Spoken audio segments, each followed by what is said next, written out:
এখন আমরা করাবো কুমিল্লা বোর্ড 2021। হ্যাঁ, প্রশ্নটা আমি একটু পড়াইনি। তোমরা আমাকে জিজ্ঞেস করতে পারো যে স্যার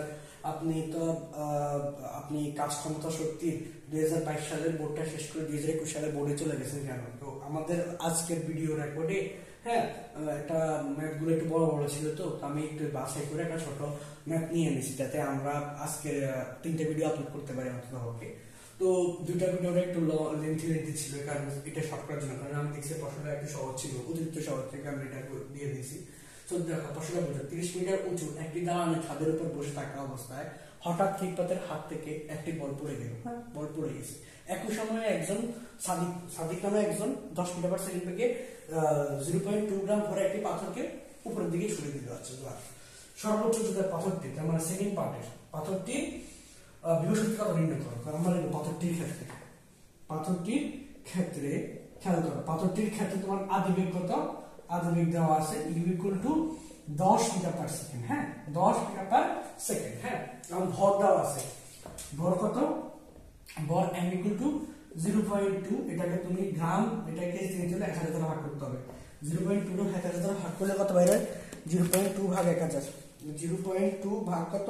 1000 ভাগ করলে তোমার বাড়ি দিচ্ছে কত?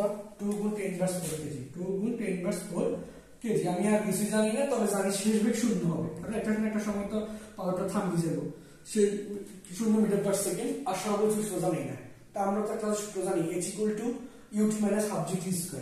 t এর মান কি আছে? t এর মান আমার কাছে t এর মান তো নাই, তাহলে এটা ইউজ করে লাভ হবে না, লিখিবের মধ্যে তো। তাহলে আমরা দিতে পারি v² = u² - 2gh। হ্যাঁ, এটা দিতে পারবো। তো আমরা জানি v² = e² -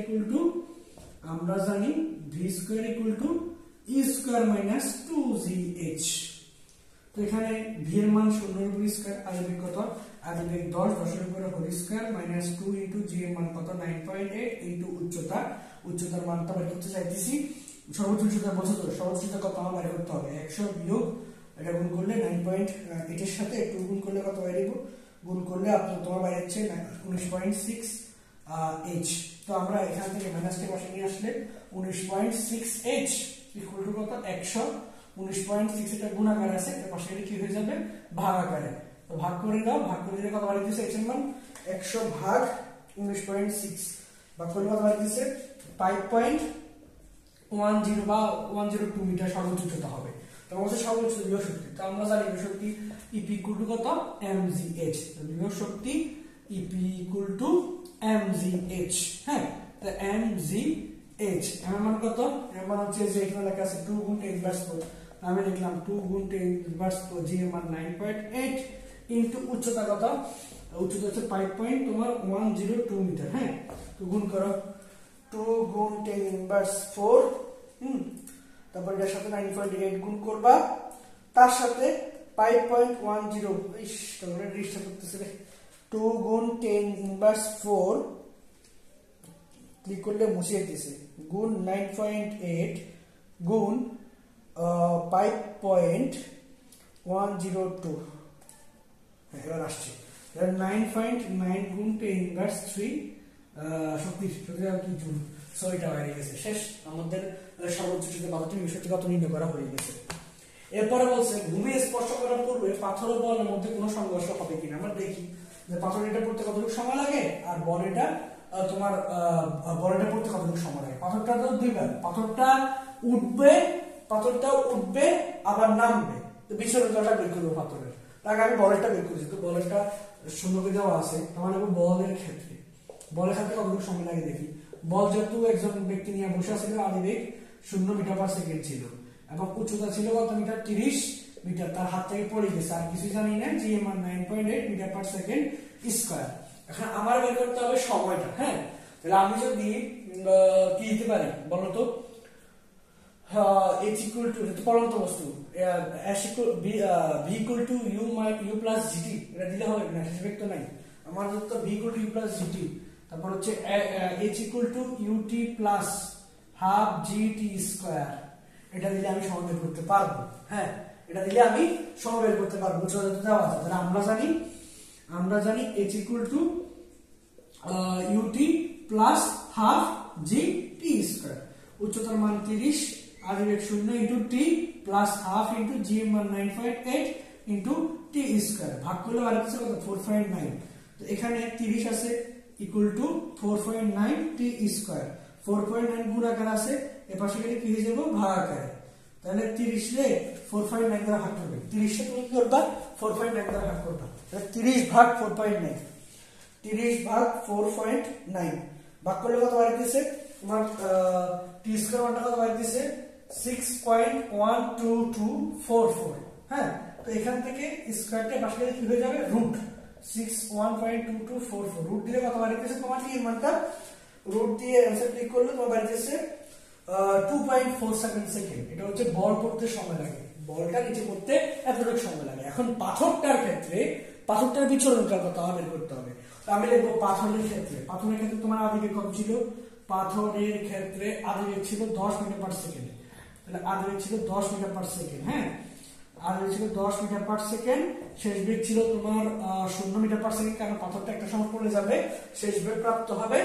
তারপরে তোমার আমি উচ্চতা পাইছিলাম, কত পাইছিলাম আমার মনে নাই, 5 পয়েন্ট কত ছিল, মানে 01 সামথিং ছিল, তোমরা বা 102 ছিল মেবি মনে হয়, আমার ভুলে গেছে, আমি তো মুছে ফেলছি। তো সব উচ্চতা 5.102 মিটার ছিল। তাহলে এটা গেল আদিবেগ, এটা গেল শেষ বেগ। হ্যাঁ, এখন তুমি পাথরের সময়টা বের করবে, তবে আমার একবার যে সময়টাই পাও তাকে 2 দিয়ে গুণ করবে, কারণ পাথরটা একবার উঠছে আবার নামছে, সো 2 দিয়ে গুণ হবে যে সময়টা তুমি পাবা। তো আমরা সময়টা বের করব, টি এর মান। টি এর মান কিভাবে বের করতে পারি বলো sir, h equal to ut minus half gt, আমি এটা b square equal to s minus 2gh দিলে তো কি মান পাবো না। হ্যাঁ, তারপর হচ্ছে b square equal to b equal to u minus gt, এটা দিতে পারবে b equal to u minus gt লিখিত সূত্র তো আমরা জানি b equal to u minus gt। হ্যাঁ, আমরা জানি b equal to u minus gt, b তো জানি শেষ বেগ 0, আদিবেগ কত 10 minus g এর মান 9.8 into t এর মান বার করতে চাইতেছি। 9.8 এর পাশে নিয়ে আসলে মাইনাসটা হয়ে যাবে প্লাস 9.8 ইকুয়াল টু 10, 9.8 টা গুণাকার আছে, এর পাশে গেলে কি হয়ে যাবে ভাগ আকারে। তুমি 10 কে 9.8 দ্বারা ভাগ করো, 10 ভাগ 9.8 ভাগ করলে কত পাচ্ছ তুমি 1.02 সেকেন্ড পাচ্ছ, 1.02 সেকেন্ড।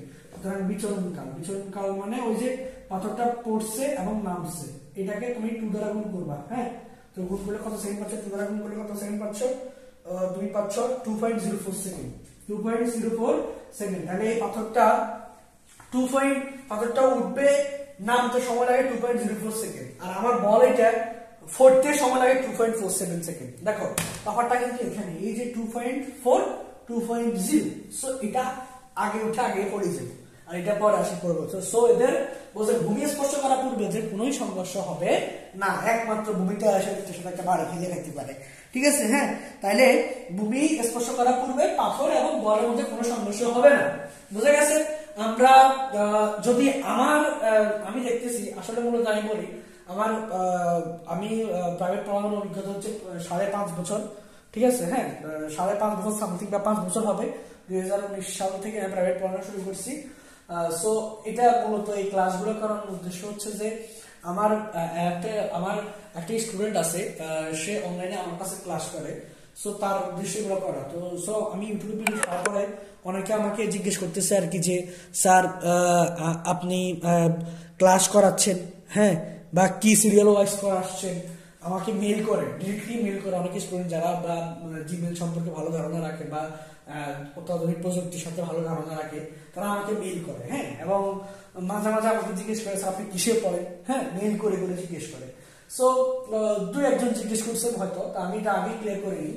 আমি মূলত আমার একটা স্টুডেন্ট ছিল, সে অনলাইন ক্লাস করে, তো আমি তাকে পদার্থবিজ্ঞান পড়াই, মানে অর্থাৎ সে আমাদের একটা ওয়েল-নোন কলেজ স্কুল থেকেই পড়তেছে। সো স্কুল থেকে পড়ার কারণে তার পদার্থবিজ্ঞান সমস্যা। হ্যাঁ, তো আমি যার কারণে তাকে অনলাইনে ভিডিওগুলা, তার জন্য অনলাইনে ভিডিওগুলো দেওয়া। তো আমি আমার প্রাইভেট বেচ আছে, তোমরা হয়তো বা এখানে আশেপাশে না কি মুখী দেখলে বুঝতে পারতেছ যে আমার পড়ানোর অভিজ্ঞতা পুরানো, অনেক 5 বছর বা 5.5 বছর সামথিং হবে। যে আমি হিসাব করে নিই 2019 সাল থেকে আমি শুরু করছি, 19 সালের প্রথম থেকে। হ্যাঁ, করোনাকালীন আমি পড়াইছি, করোনাকালীন আমার প্রায় বন্ধ ছিল না, তো আমার এটা গ্রাম্য এলাকায়, সো আমার এখানে তো ওটার সমস্যা ছিল না। হ্যাঁ, শহর হলে অঞ্চল হলে একটু সমস্যা হতো। সো আমি পড়ানো শুরু করছি, তো ওর সমস্যা ছিল বিধায় আমি ওকে অনলাইন ক্লাসগুলো দিই। তো আমার লক্ষ্য ছিল ওকে আমি পদার্থবিজ্ঞান ভালো মতো শেষ করে দিব। তো তো আমি প্রথমে ওকে বেসিক করাই, তারপর আমি ওকে সৃজনশীলগুলো নিয়ে আলোচনা করে দিই। ও সৃজনশীলগুলোতে বেশি সমস্যা ছিল আর কি, মানে এটা কিভাবে করবে, কেন কিভাবে হবে, কেন এটা হচ্ছে। তার মানে আগের স্যার থেকে সে নাকি এরকম একটা এক্সপিরিয়েন্স পেত না, হয়তো বা সারা সমস্যা নাই, ওরে বুঝতে অসুবিধা হইতো, কারণ স্যার সব স্যারই চেষ্টা করে ভালো মতো পড়ানোর জন্য। তো আমি ওকে পড়তে গিয়ে শেষ করার একটা বলি, চিন্তাধারা করি, যেহেতু আমার সাথে ওর ডিস্টেন্সটা অনেক দূরে, তাই আমি সময় সাপেক্ষ, আবার আমিও সময় পাই না ব্যক্তিগতভাবে, আমার অনলাইন ক্লাস করানোর সময়ই নেই। হ্যাঁ, কারণ আমি বাড়ির ব্যাচ পড়াইতে প্রায় তোমার 12-13 ব্যাচ পড়াইতে আমার 12-13 ঘন্টা পড়াইতে আমার সময় চলে যায়। আমার 13টা ব্যাচ থাকে বা 12টা ব্যাচ থাকে। সো আমি মানে ব্যক্তিগতভাবে অনলাইনে ক্লাস করার কোনো সুযোগ সুবিধা থাকে না।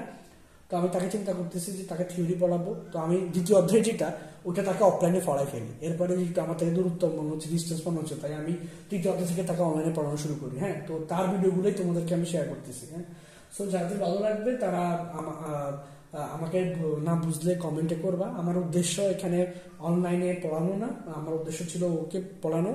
ওর উদ্দেশ্য তোমরা পাচ্ছ পড়াগুলো। তো মনে রাখবা, আমার পড়াগুলো বুঝতে হলে তোমাকে সিরিয়াল ওয়াইজ ধরতে হবে। যেমন আমার বেসিক আছে, এখানে আমি লেকচার অনুযায়ী সাজাইছি, যেমন বল লেখা আছে, বল লেকচার 1, লেকচার 2, লেকচার 17-15টা দিয়েছিলাম, এবং সেখানে আমাদের বেসিক ছিল, সবগুলো অঙ্কের সলিউশন ছিল। হ্যাঁ, 2022 সাল থেকে 2019 সাল পর্যন্ত সবগুলো বোর্ডের সলিউশন ছিল।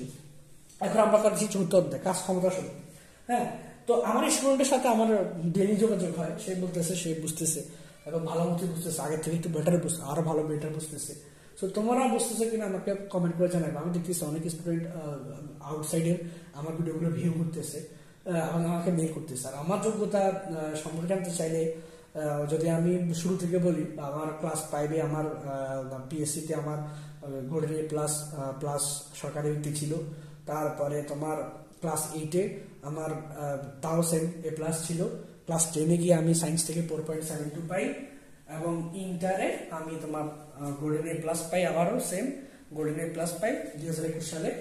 এরপরে আমি বর্তমানে ফ্রান্সের ইন্টারন্যাশনাল একটা স্টুডেন্ট। হ্যাঁ, ইন্টারন্যাশনাল স্টুডেন্ট, ইনসেক বিজনেস স্কুলের ইন্টারন্যাশনাল স্টুডেন্ট। আমার আইএলটিএস পয়েন্টও ভালো 6।